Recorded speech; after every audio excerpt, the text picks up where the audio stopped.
Okay, so this is a short talk looking at the idea of physical and digital artifacts, in particular connected to physical and digital play. So we're just going to go through a few examples of different ways that you might find that these two things come together. And of course, this is a broad subject and quite an interesting new area to look at. So plenty to think about. So one of the first things to think about here is the difference between game or games and play. So we're going to cover a few things that are connected to this idea, but the key to think about is whether you're designing a game or you're designing play. I would argue that when you bring and consider both the digital and physical, you're often bringing much more play into a game or a space than you realise. It's less free form and less rules driven. So play is well worth thinking about in terms of digital and physical, whereas games often are dictated by a series of underlying rules or structures that you have to follow. Freeform play tends to engage much more physical activity. In this instance, we're looking at how that digital works. So let's just start with some basic stuff to begin with. Obviously, the first thing to think about is that all digital games pretty much involve physical play. So in the arcade, every game has, a joystick, buttons, a cabinet. All these things invite play, and they invite you to use your physical body to play with them. That's why, if you go to exhibitions and things, often the most inviting objects are those that invite play. So be that shaped in arcade cabinets or in a space that encourages you to play with them. So thinking about the layout of things can be really important, and how people can feel comfortable interacting with something. You often find, again, in exhibitions where they've just utilised IMAX or just screens, that people don't really want to involve themselves in playing with those objects. So this is something to think about. But again, just here to say that all digital games involve an element of physical play. So obviously controllers, they have various, like joysticks, buttons, knobs, switches, a number of things that all can, really encourage you to, become physical. In the instance, it's proven that, sort of neurons and fine motor skills are developed, particularly in game players. And this is because of this physical interaction through the controllers and devices. And of course, we're going to talk through lots of different devices, controllers, and ways of augmenting ourselves digitally, our physical bodies digitally. And there's lots of scope in that space to think about. Again, in the arcade, lots of games encourage physical play. So here we've got like a Dance Dance Revolution game, where you use, again, together with another person, and this is going to become quite important, the ability to dance a series of moves together with someone side by side following a sequence pattern. Lots of other games utilise different types of physical objects, be that steering wheels, pedals, guns, objects and items. So here we see like the deluxe version of Time Crisis includes like this, standout cabinet with a really great pedal for greater control. So it's taking those elements of the controller and then augmenting them to be much more physical. And of course, you've got things like Laser Quest, which inherently is a digital game, but of course you have to run around and do physical things. Now, in terms of home entertainment, obviously the Wii was probably one of the biggest successes in this instance, and so this was brought in and encouraged great family play, in fact, and we saw lots of people engaging in like this kinetic play with their families, and it actually brought games to a broader audience and saw a great success. We've seen now more recently the PlayStation Move controllers, and of course the Xbox Kinect, which combines not just movement sensors but also a camera sensor to allow you to do different things. And so we see how extending the digital into the physical space often engages additional players. So not only is this, one with the girl playing, but obviously the family are engaged and entertained by the combination between digital and physical. And some games take that to the max. So one game, for example, is a game called Space Team, which is a game played on mobile devices with more than one player, so you must have more than one player. And in this game, you are given a set of controls that you must press to keep your spaceship flying. But the instructions for which buttons to press are delivered to the other screens. So you have, say, the soak button, but the instruction to turn on or press the soak button will appear on one of your friend's screens. And so in this game, you have to shout out the instructions that are on your screen for others in the team to play. It becomes a highly frustrating game and something that is super stress inducing. In fact, I find it one of the most stressful things to do. It is fun, but I can't play that many rounds because it's pretty full on. So this is something where it's engaging, it's taking a digital networked game, in this instance just a series of buttons and instructions, and then by pushing that experience out into the physical, so that engagement with other players, it is what makes the game super exciting. Another game that I worked with some students developing is a game called Hurry Hurry Heal Me, which was developed specifically around sort of the Nintendo Switch, and their whole campaign has been about getting people together and playing those games together in local, like couch, so what would be called couch co-op games. And so here this game really again is about not focusing on the gameplay that's on the screen, but in fact the interaction between the players in the physical world.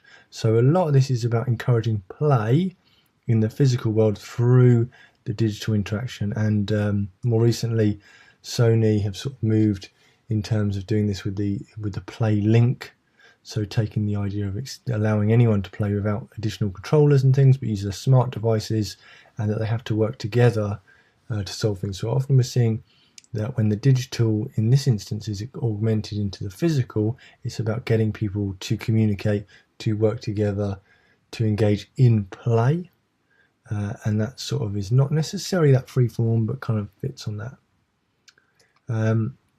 There's also lots of custom controllers, that are kind of been built and done different things. One that always stood out to me was a project by Jake Hollins, where this was about, ensuring that the game paused when you put the controller down. So it had this really nice animation. When you pick the controller up, what you found, there was a little sort of marble, you can see it in the bottom right corner there, that you could roll. And what you were using there was that roll mechanism was actually affecting the wind in the digital game. So you could do this to, in this instance, allow the wind to fall this log down, so you could then cross over. An exhibition that is coming back to London and has been at Games London for a number of years is an exhibition called Now Play This, which is a series of games, what would be considered like indie games, that are inside an exhibition space. But what you find with a lot of the games in this exhibition from the last few years and forthcoming year is that they are, again, really encouraging the digital space to move out into the physical space, often involving custom controllers and often involving multiplayer. So enabling this play to extend from the digital to the physical through the interaction of players.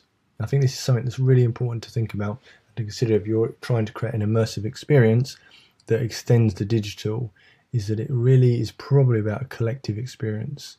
There are other ones where, it's about taking physical objects, in this instance using a piece of thread to create the racetrack. Then again, actually this is a two-player game, so there's lots of opportunities there, but of course this is using tactile things to create to take a physical object, the thread, and turn that back into digital, so to actually digitize this object. Another really interesting thing here is this is a game called Dead Pixels. So there was controller stands where everyone would sort of stand in rows, and depending on the row you're in, depending on the team you're in, and there was a huge projection that everyone had to work together. And of course, when one team was winning, part of the room would get excited, etc. So this really interesting in the sense that, again, extending out the digital into the physical space and engaging multiple players. And I think this game had like maybe 15 players. Another one called Neil played this called Pico Park, which had up to 2 to 10 players, where you had to all work together to locate like a key, and then use that key to be able to exit the door. But you had to work together with other people in the team to, in this instance, to get the key. So they had to stack on top of each other, ensure that someone could get the key so they could progress through each game, and again through each level. And again, the thing with this was really the fact that the cheering, the excitement of going through each level through that was key to that movement from a purely digital, maybe what would often be seen as a solitary moment, to a community or communal moment. Now, there's lots of things that talk about play, particularly around objects and things like learning, for example, where it would be through like Montessori, was about transforming those objects into playful representations of certain things. Now, of course, in games, counters, objects, you use them to remove things from our brain so that we can focus on the play at hand. So, Snakes and Ladders, for example, the board game in that is at its core, in terms of the mathematic underlying rules, it's just a game where everyone starts on 0 and we have to reach a number 100, and we extend that number from 0 to 100 by randomly adding a value of 1 to 6, and we take turns doing so. But of course the board extends that piece from us into ensuring that we can we don't need to keep track of the number, whether I'm on number 12 or 20. It's clearly visible in the physical board. So again, with a lot of this stuff, it's about taking things that we might store in specific ways and placing them into objects. Of course, the Internet of Toys is a huge thing that's now kind of taking off, in this ability to control physical toys with digital devices just via the fact that they are Wi-Fi enabled. And there's lots and lots of devices and toys that are starting to do this.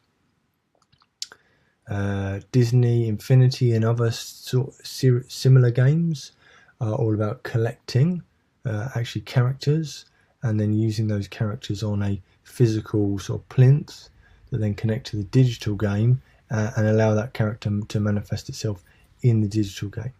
Again, in this instance, not necessarily that exciting, but it's about sort of unlocking that ability to take collecting characters, figurines, and then by placing them on a plinth, they are then added to your digital world where you can manipulate them, do other things, and so extending that play from the figurines and imagination through to obviously the screen. One product that's done really successfully in this type of area is a game called Beasts of Balance.